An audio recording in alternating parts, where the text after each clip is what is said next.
શું સલાહ રહેશે? સી ડેફિનેટલી હોલ્ડ કરવાની જ સલાહ રહેશે, બીકોઝ જે રીતે આપણે જે એપ્રિલ મંથમાં બોટમ આઉટ થયું હતું માર્કેટ, અને ઇવન ગુજરાત ગેસમાં પણ 300 ના લેવલ્સ આવેલા, એના પછી 410 સુધી પણ બાઉન્સ આવ્યો છે. એટલે આની અંદર મેજરલી બોટમ આઉટ લાગે છે સ્ટોક. એટલે C for a safer side અગર નીચે પણ આવે છે 340 345, તો ફરીથી હું એડ કરવાની જ સલાહ આપીશ.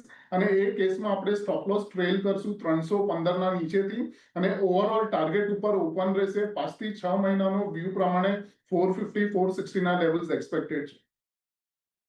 ઓકે, તો મે બી અહીંયા તમે હોલ્ડ કરી શકો છો. તો પાર્ટ પ્રોફિટ બુક કરવાની સલાહ છે હમણાં કે નહીં? હમણાં કાંઈ નથી કરવાનું, નીચે ઓકે આવે તો એડ કરવાની સલાહ રહેશે. ઓકે, તો પાર્ટ પ્રોફિટ હમણાં નહીં બુક કરતા, કારણ કે આપણે